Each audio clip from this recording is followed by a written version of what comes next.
El tema es indicaciones de oxigenoterapia y escalamiento de soporte oxigenatorio.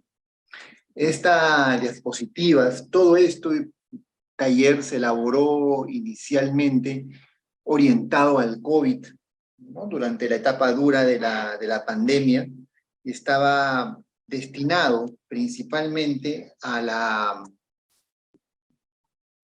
ante la escasez de recursos que teníamos, cómo podíamos nosotros administrar o manejar mejor los pocos recursos que teníamos y así destinar o así poder lograr salvar a la mayoría de pacientes o a la mayor población. Ahora bien, una vez superada la pandemia, nos dimos cuenta que también la terapia escalativa está indicada, ¿no? Porque obviamente continuamos con los mismos problemas, que es la escasez de recursos. Entonces, esta charla, este taller se ha reciclado un poquito, siempre orientándonos hacia la realidad actual, ¿no? Y entonces nos encontramos que el oxígeno pues, es considerado un medicamento esencial, es decir, está dentro de las listas de la OMS para el manejo de las enfermedades, es decir, es un medicamento, y como medicamento esencial, es necesario, como cualquier medicamento, tener una dosis, un modo de administración y un objetivo, ¿no? Entonces, esta charla está orientada a darles algunos alcances sobre la terapia de oxígeno, ¿no? Reconocer dos cosas puntuales, ¿no? Que la hipoxia es dañina, también la hiperoxemia lo es, y que debemos nosotros acostumbrarnos a indicar el oxígeno como cualquier otro medicamento, es decir, con una dosis, con un modo, y tener un techo terapéutico. Entonces, la pregunta que nosotros nos planteamos para hacer este tema sería ¿cuál debería ser el objetivo oxigenatorio ideal? ¿No? ¿Cómo deberíamos nosotros entregar el oxígeno y cuál debería ser nuestra meta u objetivo? Acá tenemos unos ejemplos de cómo se debe prescribir el oxígeno, ¿no? La saturación objetivo, ustedes pueden verlo en la parte superior. El dispositivo, cánula nasal, el rango de medicación, litros minuto, y la firma del médico, ¿no? Y acá podemos ver el monitoreo que hace la enfermería y si se logra los objetivos, ¿no? Que es la saturación entre 80 y 92%, ¿no? Inclusive se puede ver que se logra los objetivos de oxígeno con solamente 2 litros de oxígeno. Inclusive se logra un objetivo de saturación 91% dentro del margen ideal o indicado a 1 litro por minuto. ¿Esto qué permite? Permite primero alcanzar ciertos logros o ciertas metas oxigenatorias, y dos, algo muy importante, nos deja o nos da ahorrar o nos entrega la posibilidad de ahorrar, ¿no? Porque ¿qué pasa? Nosotros estamos acostumbrados a indicar oxígeno 3 litros por minuto, independientemente de la saturación, y nadie toma nota de cuánto satura el paciente. Y si, por ejemplo, está en 99 y 100, probablemente ese paciente no requiere oxígeno y está consumiendo un recurso que es necesario. ¿Ok? Si hacemos un paralelismo, es como darle, pues, un analgésico endovenoso de demanda, ¿no? Lo dejas en infusión, ¿no? Ya has arrancado una dosis, pero arrancas a infusión y nunca controlas. Si nosotros no hacemos eso, porque cualquier medicamento nosotros le entregamos con una dosis, una cantidad exacta, el oxígeno debe ser igual, ¿no? El 2015, este es un estudio marco, la Sociedad Británica de Tórax encontró que el 42% de los pacientes que usaban oxígeno lo hacían sin una orden de oxígeno, es decir, sin indicación. Y cuando la orden era disponible o la orden se había hecho, los pacientes no siempre recibían lo que se había especificado en la orden de oxígeno, ¿no? Y obviamente un número significativo de pacientes registraron saturaciones por debajo o por encima del rango o del objetivo indicado. Entonces, sabemos que la hipoxemia es deleteria, la hipoxemia es dañina, pero también se ha encontrado que la administración liberal de oxígeno, es decir, dar oxígeno hasta lograr saturaciones o de saturaciones del 100%, tampoco no es lo indicado, ¿no? Porque el uso libre de oxígeno también está asociado a un aumento de la mortalidad en algunos pacientes, que es lo que vamos a tratar de dilucidar hoy día. Entonces, la terapia oxigenativa conservadora, es decir, con un techo terapéutico, es obviamente lo indicado o lo que se debería hacer. Entonces, ¿por qué surge esta terapia escalativa, ¿no? La terapia escalativa se refiere a la aplicación de una gran gama de posibilidades de dispositivos oxigenatorios, que pueden ser ventilatorios como no ventilatorios. Y lo que sirven simple y llanamente es ganar tiempo mientras esperamos la recuperación del paciente y superar la descompensación que ha tenido el paciente desde el punto de vista respiratorio. Es decir, que el paciente supere su situación o su patología que lo ha llevado a un cuadro de insuficiencia respiratoria y nosotros podemos retirar el oxígeno que el paciente sea dado de alta. Ese es el objetivo, ¿no? Tengo yo una gran cantidad de posibilidades para administrar oxígeno. Tengo la oxigenoterapia convencional, que va desde máscaras de reservorio, cánula binasal, máscara de Venturi, y conforme nosotros vamos escalando según las necesidades, pues vamos a pasar a una terapia de alto flujo, a una ventilación no invasiva, a una ventilación invasiva o ventilación convencional, y a oxigenación extracorpórea, ya en situaciones en las cuales se torna irreversible la oxigenación del paciente por varias causas. Y ahora bien, acá vemos en este diapositivo una amplia gama de posibilidades que tenemos para brindarle terapia oxigenativa al paciente, y nosotros debemos escoger la más adecuada según el momento y según el tipo de paciente que tengamos. Ahora bien, lo que yo les había dicho, este es un trabajo sobre COVID, habíamos visto que los costos se elevan según los dispositivos oxigenatorios que nosotros brindamos, ¿no? La terapia convencional de oxígeno tiene un costo bajo, mientras que nosotros vamos elevándonos o trepándonos en la terapia escalativa, pasando la cánula de alto flujo a ventilación mecánica no invasiva, a ventilación mecánica invasiva, los costos obviamente se incrementan. Y entonces acá vemos, en el caso del COVID-19, el 80% con diagnóstico COVID leve era el volumen que necesitaba mayor intervención en oxígeno, pero sin embargo su consumo, sus costos eran pequeños, la intervención clínica era mínima y por lo tanto sus gastos eran menores, ¿no? Pacientes, el 15% de severos, necesitaban oxigenoterapia un poco más compleja, obviamente se elevan los costos y cuando fracasa el paciente es crítico, los costos se multiplican. Es importante hablar de esto porque nosotros continuamos o estamos inmersos dentro de un país en vías de desarrollo o con ingresos medios por lo menos, que todavía no tenemos disponibilidad o recursos suficientes para brindar atención a todos nuestros pacientes. Por lo tanto, crearnos métodos en los cuales mi prescripción de oxígeno sea la más cautelosa y la más adecuada, creo que es pertinente y necesaria, ¿no? Bueno, adentrarnos más, lo que hemos visto hace un ratito ha sido por qué la terapia escalativa, la importancia que nosotros tenemos la terapia escalativa, no solamente porque se ha demostrado que el oxígeno a libre demanda es deleterio, puede aumentar la mortalidad, sino también por costos. Ahora vamos a ir un poquito más específicamente a la segunda parte del tema, que es a definir cuál sería nuestro objetivo oxigenatorio. Entonces, todos estamos claros que la hipoxia mata.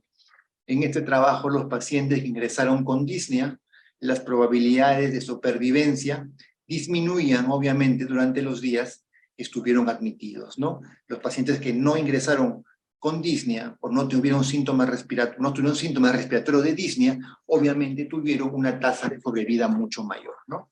Aquellos pacientes que saturaron más de 90 al ingreso, obviamente su tasa de sobrevivencia es mucho mayor que aquellos que presentaron saturaciones por debajo de los 90%, ¿no? Entonces está claro, la hipoxia mata. La hiperoxia es la pregunta. Y bueno, la hiperoxia está relacionada cuando nosotros alcanzamos valores superiores de oxígeno, de hiperoxia, encontramos pues con alteraciones en el intercambio gaseoso, lesiones inflamatorias, lesiones de oxidación por oxígeno en el ADN, alteraciones en el metabolismo mitocondrial,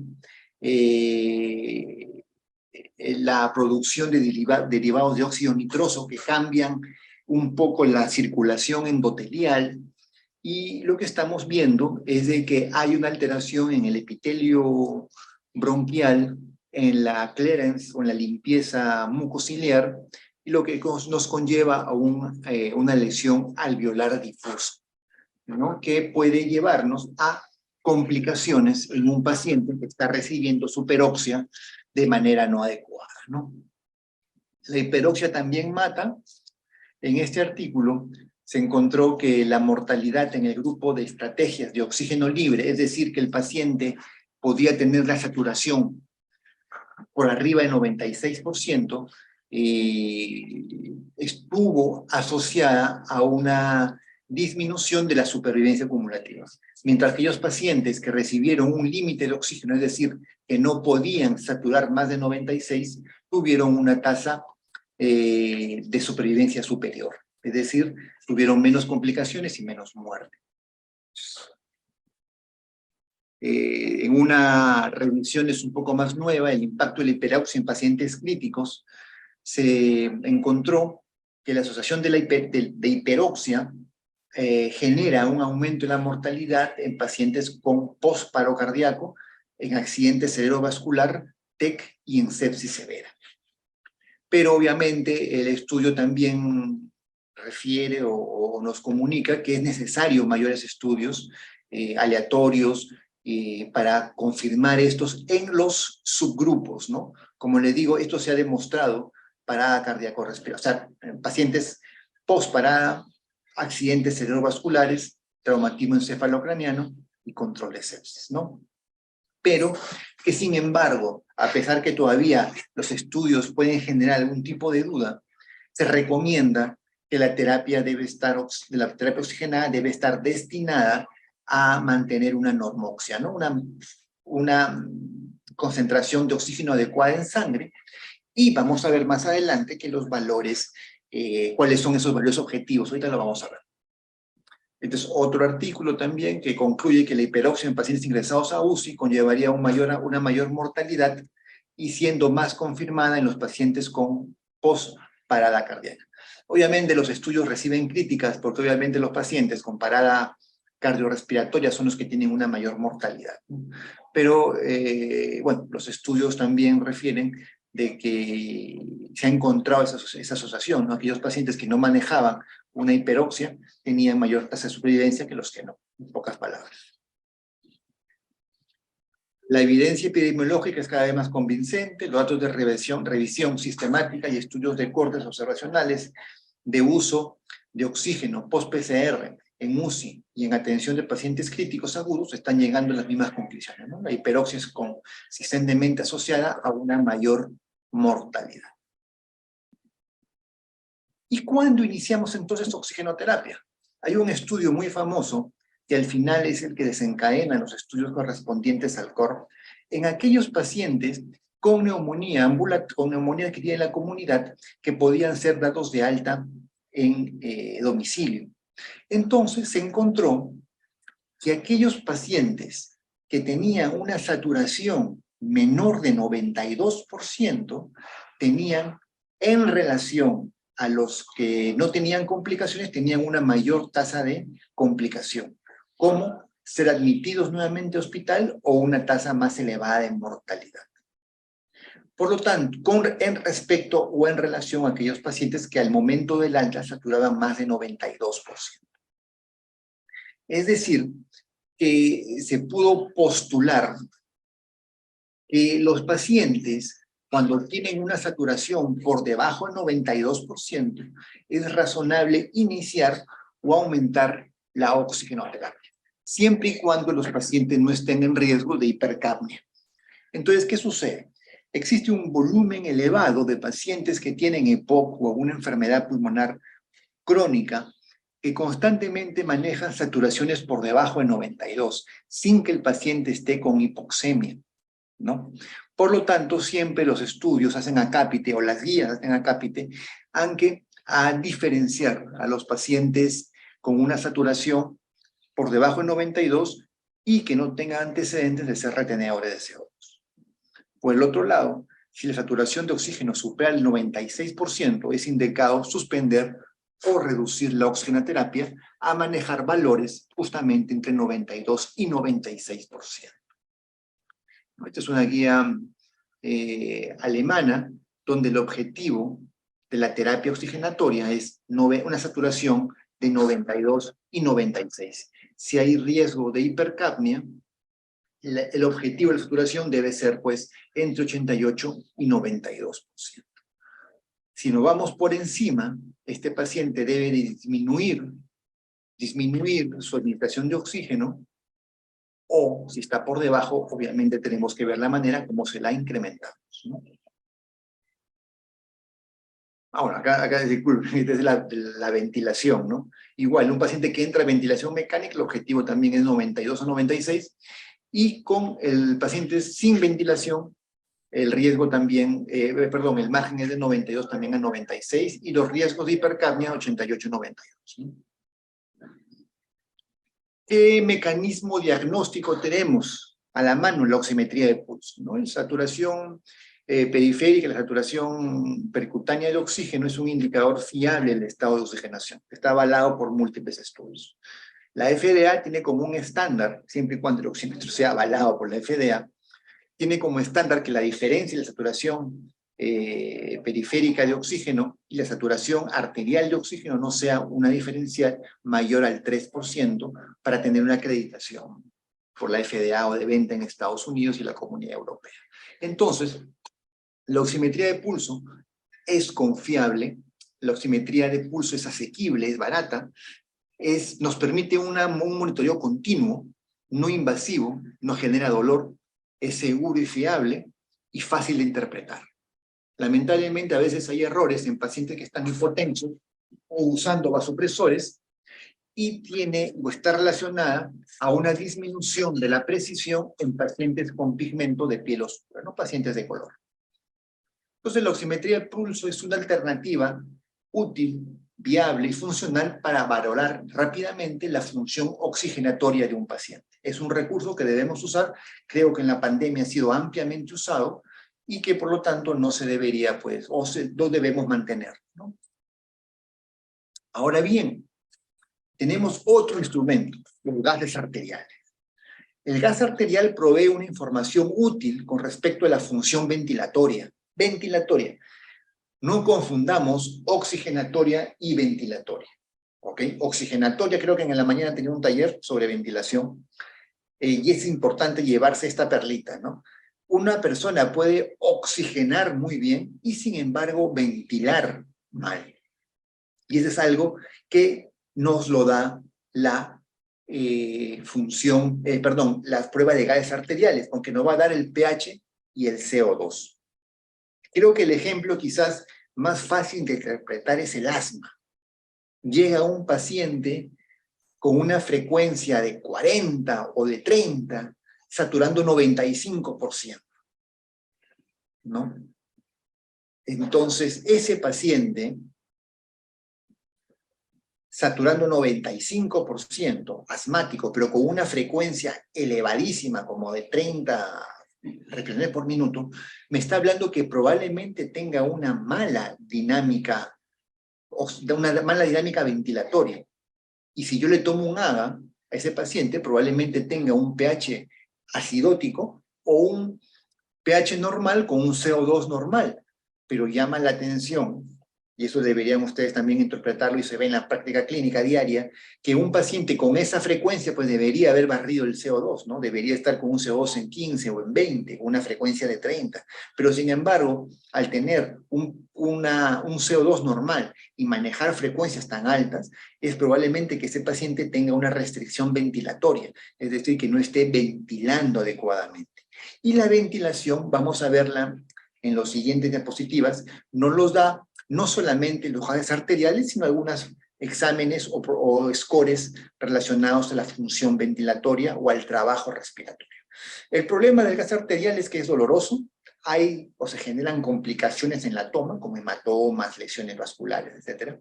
No es de monitoreo continuo y obviamente no está al alcance de todos los centros de salud. ¿Ok? Pero sí es una alternativa muy importante. ¿Por qué? Porque me da información sobre la función ventilatoria. Y eso es algo, como lo vamos a ver a continuación, muy necesario, muy importante.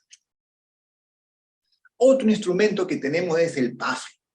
El PAFI es un valor, lo obtenemos de la gasometría y de la concentración de oxígeno inspirado por el paciente, y nos va a dar un valor cuando está por debajo de 300, nos va a dar un valor de injuria pulmonar. Es decir, que cuando el valor está por debajo de 300, estamos hablando que ya existe una lesión alveolar que está generando una alteración en la ventilación-perfusión y que probablemente me está llevando a una insuficiencia respiratoria grave.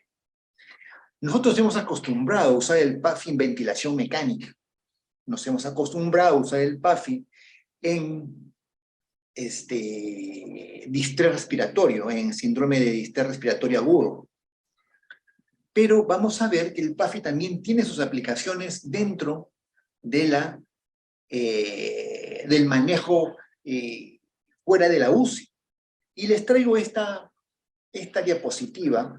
Esto ha sido hecho por una unidad de cardiología en España y correlaciona, fíjense esto, los litros por minuto, ¿no? El FiO2 del paciente y el PAFI. A mí me llama mucho la atención que un paciente saturando 97% a 4 litros por minuto esté manejándome un PAFI de 290. Es decir, un PAFI con una injuria pulmonar. Igual, ¿no? Acá veo un paciente que está a 3 litros minuto, está saturando 89%, ya está injuriado, 298. 298. ¿Yo qué hago con este paciente? Con este paciente, normalmente, yo le hago 32%, 3 litros. Ah, pues hermano, ponle a 5 litros. Ponle a 5 litros y vas a ver que su saturación va a subir a 98, 99. Pero, este pulmón ya está injuriado, ya está dañado. Se va a mejorar solamente dándole mayor concentración de oxígeno, o es que probablemente el paciente va a requerir algún otro tipo de estrategia oxigenatoria o estrategia ventilatoria. Hemos hablado, o es conocido, que cuando ya hay una injuria pulmonar, ya no, la solución no es solamente aumentar el FiO2, sino mejorar algunos parámetros ventilatorios como el trabajo respiratorio, la tensión o la presión, no solamente la presión parcial de oxígeno, sino la presión de gases al final de la expiración como el PIB, trabajo ventilatorio, una serie de conceptos que nosotros estamos acostumbrados o que usualmente se miden en la UCI, pero que fuera de ella no se ve, ¿no? El punto de corte, y lo vamos a ver después, cuando nosotros alcanzamos FiOs de 50%, ya prácticamente todos los pacientes están injuriados, ¿no? Ya tienen PAFI menor de 300. Y, por ejemplo, prácticamente cuando ya nosotros salimos del PAFI de 50% y entramos cuando salimos de la oxigenación de 50 y entramos a los 70, 80 o 100 en máscaras de reservorio, ya estamos hablando que un paciente está saturando, pero está totalmente injuriado. Está con valores de 200, ¿no? Entonces, eso quiere decir que la oxigenación y la saturación por sí sola no me reporta una buena evolución del paciente. Y este cuadrito es la causa por la cual yo veo pacientes que están saturando 95, 96%, con máscara de Venturi al 50%, y al segundo, tercer día me está haciendo complicaciones. Estoy hablando, por ejemplo, de una neumonía severa, hospitalizada, con un curve 65 mayor de 2, o mayor de 3, o de 3, ya que requiere una indicación, observación o UCI, pero que está con máscara de reservorio. Yo digo, esto con máscara de reservorio, saturando 95%, está bien. Oiga, no está bien, porque ya está injuriado, ¿no? 50%, saturando 94%, ya está en 222. Ya me está hablando que existe probablemente una injuria pulmonar y que el paciente no requiere solamente oxígeno, sino probablemente requiere algún otro tipo de intervención. Acá vamos a ver un PAFI de 70 con FIO 221, 33%, ¿no? Una situación normal. Cuando empiezo a usar oxígeno, todavía tengo un PAFI normal, pero vemos cómo aparentemente, el PAFI empieza a bajar. Por lo tanto, las alteraciones BQ se hacen presentes y por lo tanto estamos hablando que ya existe una lesión alveolar. Cuando ya pasamos el FIO2 de 50%, prácticamente lo que estamos viendo es saturaciones, estamos viendo PAFIs mucho más bajos y por lo tanto ya estamos hablando de distrés respiratorio. Este es un ejemplo para que le vean y revelar pues la importancia del PAFI no solamente en la UCI, no solamente en el paciente en ventilación mecánica, sino también en el paciente ambulatorio en emergencia, ¿no? Entonces, estamos viendo que la oximetría es lo más importante para evaluar una insuficiencia respiratoria. La respuesta es no. Requiero AGA, requiero PAFI, y también requiero otra cosa, el trabajo respiratorio. Cuando yo reviso los scores respiratorios de gravedad, los scores relacionados con la función respiratoria, cuando un paciente claudica, cuando un paciente está a punto de, como se dice comúnmente, flocular, todos los scores incluyen frecuencia respiratoria, trabajo respiratorio relacionado con el tiraje intercostal. Es decir, que la frecuencia respiratoria, el tiraje intercostal está relacionado mucho con el trabajo respiratorio. Por lo tanto, las posibilidades que los pacientes se compliquen y no solamente miramos la oxigenación, sino que un paciente complicado también es aquel que tiene una frecuencia respiratoria alta y un trabajo respiratorio alto, cosa que a veces pasa por alto, ¿no? Por eso le decía nuevamente el ejemplo del asma. Un paciente con saturando 95, FIO2 50, probablemente con un PAFI bajo, menor de 300, y una frecuencia de 30, 35 por minuto, no está yendo bien. Por más que la saturación me diga que está con 95. Debo de intervenir para mejorar ese trabajo respiratorio y disminuir. Es otro ejemplo de los scores, ¿no? Los scores, algunos scores importantes para ver el trabajo respiratorio. El NIUS-2 que usa la enfermería, cuando ya la frecuencia respiratoria se dispara mayor de 25, ya nos obliga a una intervención médica, es decir, un signo de alerta que debe ser evaluado de emergencia o rápidamente por un personal médico, no de salud, sino un personal médico. Entonces, aquellos valores que alcanzan en los scores mayores de 3 o 3 ya es indicativo de intervención médica. Acá este es otro que se está desarrollando, que va a medir el trabajo respiratorio netamente, con frecuencias respiratorias mayores de 30, puntaje de 4, etc. Pero acá lo importante es que valora el aleteo nasal, el tiraje del esternocleidomastoideo y la respiración paradójica, ¿no? Cada uno de estos es un puntaje de gravedad. Al elevarse, el paciente está haciendo mayor trabajo y por lo tanto nos obliga a una intervención médica destinada a disminuir el trabajo respiratorio. ¿Por qué es importante manejar el trabajo respiratorio? Estamos viendo que se está describiendo lo que se llama el PCLI, ¿no?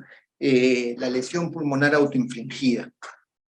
Entonces, cuando un paciente está en ventilación mecánica, se ha encontrado que el aumento de las presiones pico, el aumento de los volúmenes inspiratorios, genera trauma celular a nivel alveolar. Entonces, toda lesión mecánica a nivel celular, ya sea por sobredistensión, por golpeteo con la respiración diafragmática, por ejemplo, genera una alteración inflamatoria a nivel del alveolo. El alveolo va a liberar citocinas proinflamatorias que resultan en un reflejo neuroinflamatorio que tiene como consecuencias una alteración en la permeabilidad de la barrera alveolo capilar y formación de edema, ¿no? Una lesión pulmonar, PCLI, disminución de la presión alveolar, aumento del volumen tidal, va a generar una respuesta inflamatoria o neuroinflamatoria que me va a llevar a un aumento de la capilaridad del alveolo, edema, alteración del intercambio gaseoso, aumento del impulso respiratorio y mayor lesión alveolar. Se empezó a estudiar durante el COVID que el PCLI existe en la ventilación mecánica, eso está demostrado, pero algunos estudios empezaron a observar que los esfuerzos vigorosos, esa disnea, ese trabajo respiratorio muy incrementado, puede en la respiración espontánea, o sea, en la respiración con cánula binasal, con cánula máscara de reservorio, venturi, genera un PCLI. O es decir, el paciente disneico severo con frecuencias respiratorias altas no solamente tiene el componente que lo ha descompensado, la neumonía, la infección, el broncoespasmo, sino que también está generando una lesión alveolar autoinfligida que probablemente me obligue o lo lleve a una tasa de morbimortalidad más alta, una prolongación del tiempo de hospitalización y probablemente una mortalidad. Lo que se habla que el paciente en distrés y en respiración espontánea, o sea, respirando al aire ambiental o sin dispositivos ventilatorios, tiene hambre de aire, ¿no? Lo que genera un gran esfuerzo en la musculatura inspiratoria, aumento del volumen corriente, predisponiendo al barotrauma y volutrauma y atelectrauma del alveolo, a pesar que el paciente no esté en ventilación mecánica. Obviamente, estos cambios de presión intratorácica se observa en el Billy en ventilación mecánica, pero se puede desarrollar simplemente en un paciente que no está en ventilación mecánica. Entonces, yo tengo una frecuencia respiratoria elevada, encuentro tiraje intercostal, tiraje del esternocleidomastoideo, aleteo nasal, respiración tóraco-abdominal, un CO2 elevado, un pH ácido a costa del CO2, y lo que estamos hablando es un incremento del trabajo respiratorio.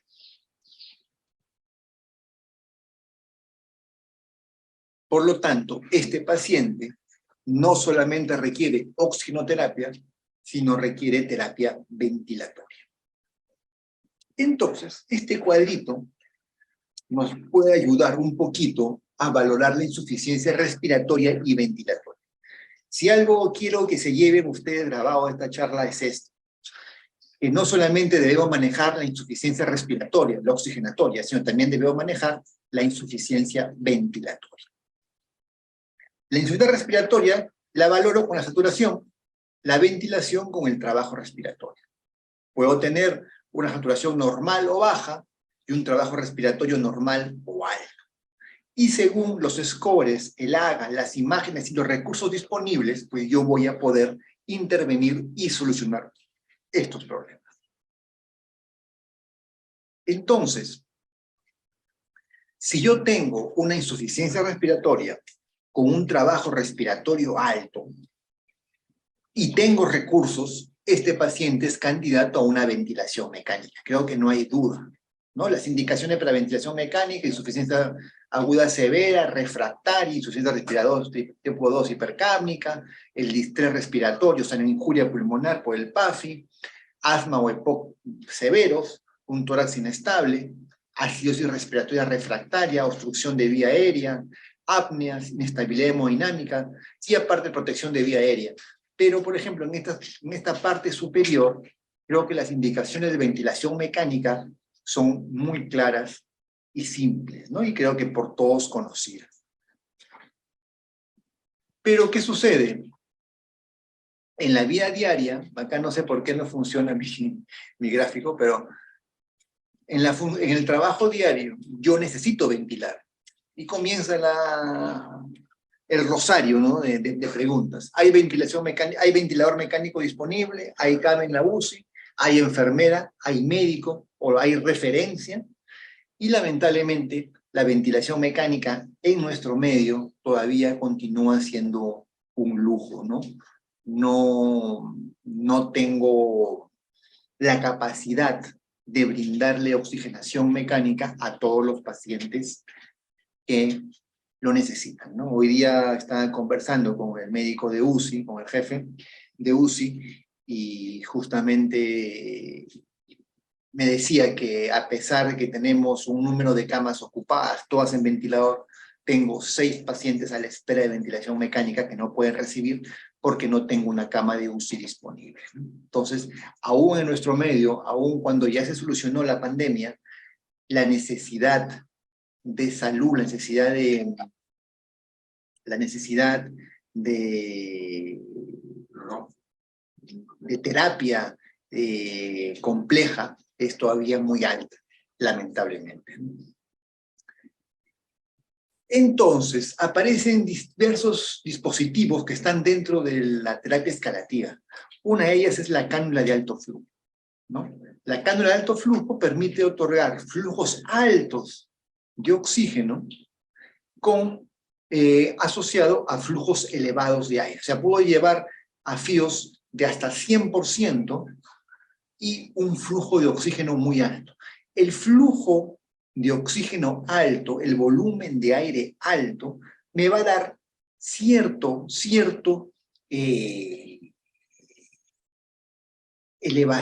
va a elevar un poquito la presión respiratoria, la presión positiva en las vías aéreas respiratorias, lo que me va a terminar en una mejor distensión de los alvéolos y una mejor oxigenación.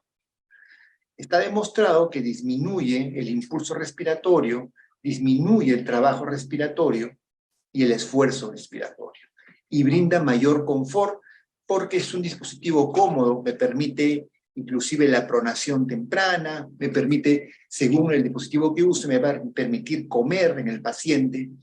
Es un dispositivo que es muy bien tolerado y, bueno, después de la pandemia, algunos hospitales cuentan con estos equipos a demanda o a disposición. Mejora la oxigenación, disminuye el esfuerzo inspiratorio, disminución de la tasa de intubación. Algunos estudios han demostrado que retrasa o disminuye la necesidad de entrar a ventilación mecánica.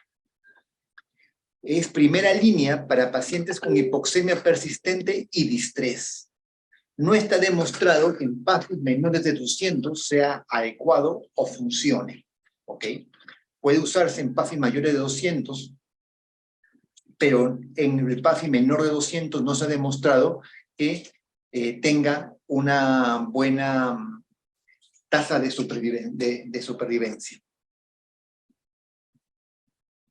Ahora bien, requiere un monitoreo. La cánula de alto flujo, como cualquier indicación, requiere un monitoreo cercano, y es el score de ROX el que nos va a dar una valoración adecuada, ¿no? Tanto a las 2 horas, 6 horas y 12 horas. Con estos valores de ROX, el índice de ROX, nosotros podemos observar, si están fuera de los valores preestablecidos, que la cánula de alto flujo está fallando y que el paciente debería entrar a otro dispositivo. ¿Y qué otro dispositivo? Bueno, disculpen, acá otro estudio, la cánula de alto flujo, que mejoró la tasa de supervivencia en tu paciente con insuficiencia respiratoria aguda, aunque no se diferenciaron o no se observaron diferencias en las tasas de intubación en comparación con la oxigenoterapia convencional o ventilación mecánica no invasiva. Indicado en pacientes de 18 años, mayor de 18 años, frecuencia respiratoria mayor de 25, o sea que están con trabajo respiratorio elevado, PAFI menor de 300, que requieran oxígeno más de 10 litros por minuto, pero que la CO2 esté menor de 45. Ojo, si bien es cierto, la cánula de alto flujo mejora la ventilación por efectos no solamente de elevar la presión positiva a lo largo de la respiración, el CPAP, sino también porque tiene efecto de lavado del espacio muerto, oxigena el espacio muerto disminuyendo más el CO2 y por lo tanto mejorando la ventilación aparentemente, pero no mejora el trabajo respiratorio.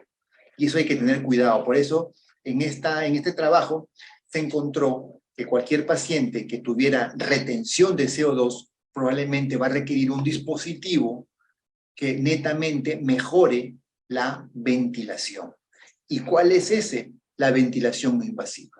El BNI te aporta PIP, te aporta presión de soporte, disminuye el trabajo respiratorio, pero lamentablemente requiere un equipamiento más complejo, me va a requerir en nuestro medio un ventilador mecánico disponible y un monitoreo más estricto. Se ha encontrado que por lo menos el Face Max, que es que nosotros tenemos a disposición en los hospitales, que es más frecuente y más usado, tiene sus ventajas, pero también tiene otros efectos que no son muy buenos, ¿no? No son muy cómodos, genera ansiedad en el paciente no se puede alimentar, genera dolor, escaras en las zonas de presión en la cara, y a veces no es muy bien tolerado. Pero es un dispositivo útil, me disminuye, como le digo, el trabajo respiratorio, me disminuye la posibilidad que el paciente entre en ventilador mecánico, y está indicado en pacientes con falla ventilatoria, específicamente en el EPOC, ¿no? EPOC, y bueno, y edema agudo pulmonar de origen cardiológico, ¿no? Mejora la ventilación en pacientes con retención de CO2 y PH con ciudad respiratoria. La ventilación mecánica no se ha demostrado la no invasiva no está demostrado que retrase la intubación. La mortalidad no varía en la UCI. Y la ventilación no invasiva todavía no se ha confirmado como uso en el distrés, es decir, con PAFIs menor de 200. Se requiere equipo entrenado, se requiere personal entrenado y un ambiente adecuado, que a veces tampoco está al alcance de todos, ¿no? Si yo no tengo un ambiente adecuado y no tengo personal adecuado que lo maneje, también la mortalidad se va a elevar y las tasas de fracaso se van a elevar.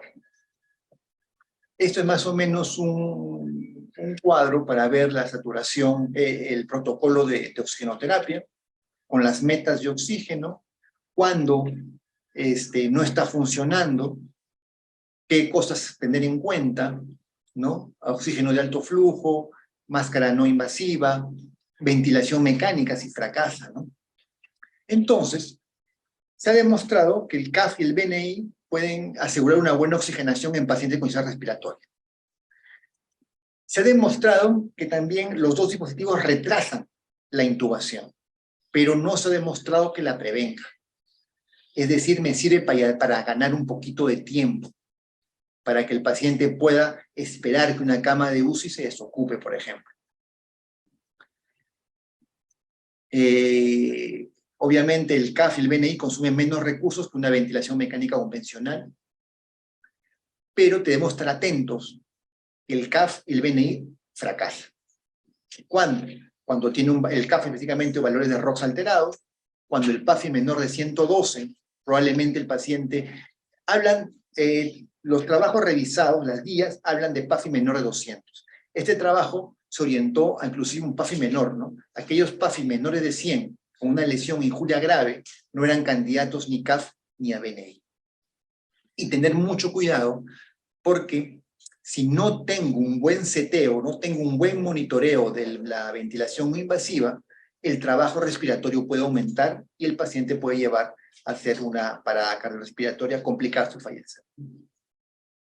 Entonces, esto puede ser un buen resumen, ¿no? La saturación y trabajo respiratorio, ¿no? La saturación normal con un trabajo respiratorio normal, pues es observación, ¿no? Oxígeno a bajo flujo y en buena hora. Si la saturación es baja y el trabajo normal, o la saturación es normal y el trabajo respiratorio alto, ahí tenemos que valorar una cosa bien clara, el PAF. Si ya estamos hablando que el paciente está injuriado, a pesar que está con cánula binasal, máscara de ventro, máscara de reservorio, está injuriado con PAF menor de 300, probablemente sea un candidato a cánula de alto flujo o a ventilación mecánica en el paciente. Obviamente la ventilación mecánica siempre va a estar en el medio, porque cuando hay compromiso del trabajo respiratorio, la ventilación mecánica tiene que intervenir sí o sí. ¿Ok? Tener cuidado, ¿eh? Un paciente con cánula binasal saturando bien puede estar injuriado. Una máscara, un paciente con Venturi saturando dentro de los valores esperados, me puede ya casi seguro que me está injuriando, ¿no? Por eso es que acá, en esta guía de oxigenoterapia, el corte es cuando ya estoy elevando mi FiO2 mayor de 40 y mi litraje de oxígeno mayor de 6 litros. Aquí ya tengo que observar que este paciente casi con seguridad está injuriado. Por lo tanto, las posibilidades de una intervención ventilatoria y oxigenatoria más avanzada son las adecuadas, ¿no? Entonces, oxígeno con bajo flujo, iniciar cánula binasal, máscara de reservorio, aumentar flujo cada 30 minutos, ver respuestas y metas, disminución de trabajo respiratorio. Obviamente con máscara de reservorio, saturando 80-100%, perdón, un FiO de 80-100%, prácticamente ese paciente está injuriado. Ver mis recursos disponibles, CAF, no invasivo, CPAP, monitoreo, ver si fracaso, y si es fracaso, entrar a ventilación mecánica. Y acá entra la preguntita, ¿ese paciente es elegible para ventilación mecánica?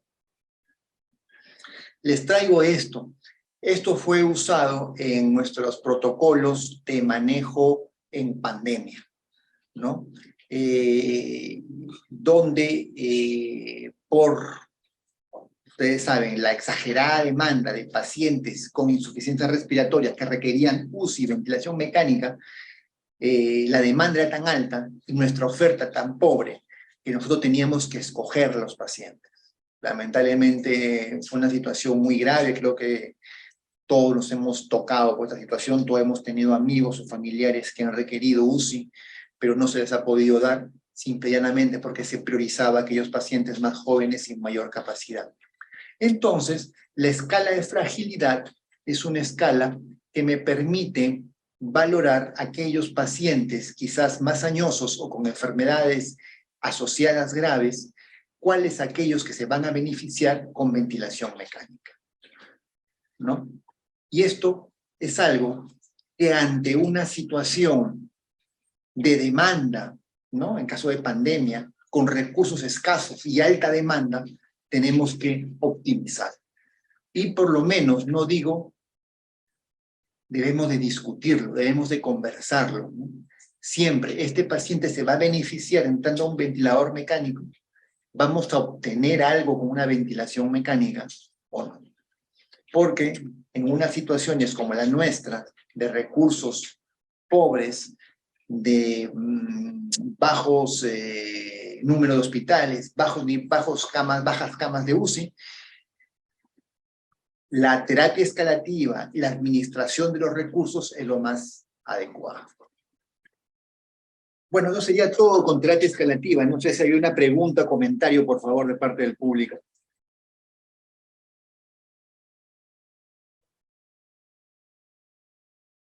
Muchas gracias, doctor. Sí, en el chat hay una pregunta. A ver, Sergio. Dice, buenas tardes.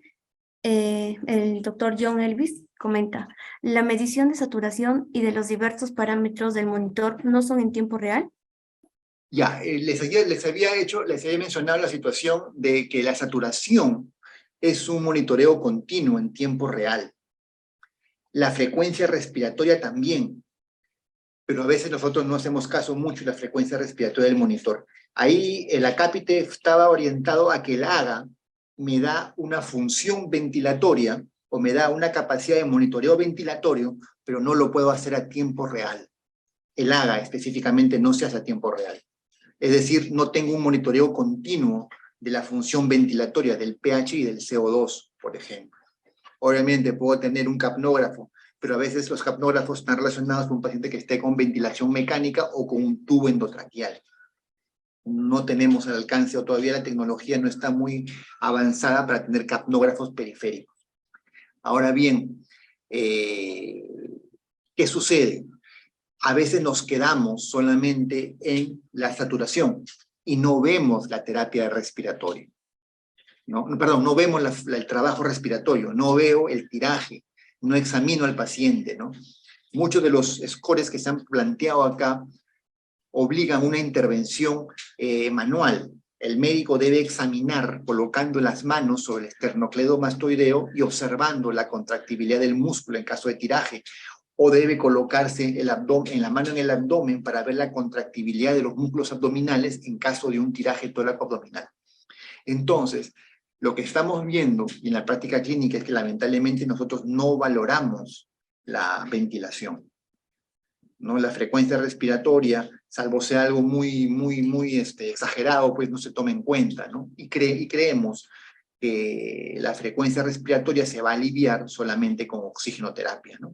Cuando a veces requiere ventiloterapia, ¿no? Esas dos cositas. ¿Algún otro comentario?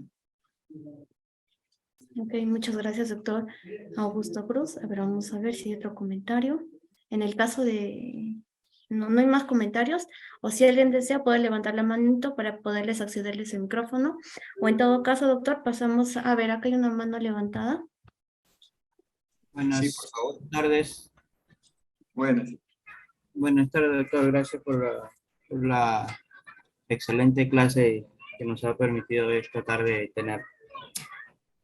Bueno, creo que hay varias especialidades o varias ramas de la medicina en el curso. No nada más hay médicos, sino hay también enfermeros. Creo que usted trabajó por ahí en la mañana. Y bueno, se me viene alguna incógnita, sobre todo en la primera parte del tema, pues, ¿no? Y quisiera hacer dos preguntas. ¿Se debe estrictamente indicar en enfermería siempre el oxígeno humidificado? O si no, ¿en qué caso se usa el oxígeno seco, ¿no? O sin el humidificador. Sí, por favor. Y la otra pregunta es, ¿cuánto tiempo deben durar los pacientes con estos dispositivos? Pues, ¿no? Ya sea cánula nasal o de alto flujo. Porque, para evitar colonias, pues, ¿no? Porque muchos pacientes, incluso en la pandemia, veíamos que tenían el mismo dispositivo por mucho tiempo. Entonces, no sé si nos podría aclarar eso. Ya, a ver, el aire humidificado está relacionado a la concentración del FiO2. Entonces, a mayor concentración de FiO2, cuando estoy hablando mayor de 5 litros, ya debería ir aire humidificado. El aire seco se puede usar con cánula binasal de a 1 o 2 litros, pero siempre la idea es de que el aire esté humidificado justamente el oxígeno, esté humidificado para disminuir los riesgos de atelectasia pulmonar por resequedad. Ahora bien, no solamente a mayores flujos o a mayor litraje, no solamente está indicado la humidificación, sino también la temperatura, justamente para evitar daños sobre los cilios, sobre las células epiteliales de los bronquios. Entonces va a depender mucho de la concentración. Concentraciones bajas, litrajes bajos, menores de 3, perfectamente puede ir con aire seco, pero lo ideal es que vaya con aire humidificado y lo más ideal que vaya con aire temperado. Con respecto a la segunda parte, la terapia oxigenatoria y ventilatoria está relacionada a las necesidades del paciente. Obviamente, si el paciente todavía persiste con desaturación o con trabajo respiratorio incrementado, la terapia oxigenatoria deberá mantenerse mientras dure la patología. Ahora, con respecto a la contaminación, creo que me referiste a la segunda pregunta.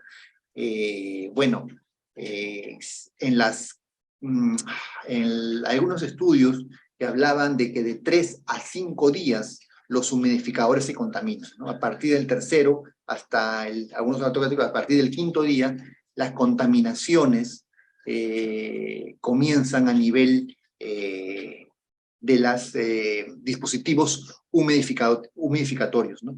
Pero ojo,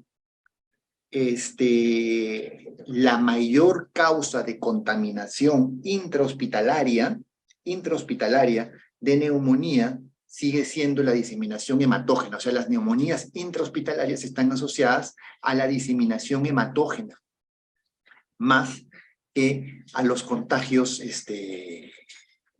por aerosol, ¿no?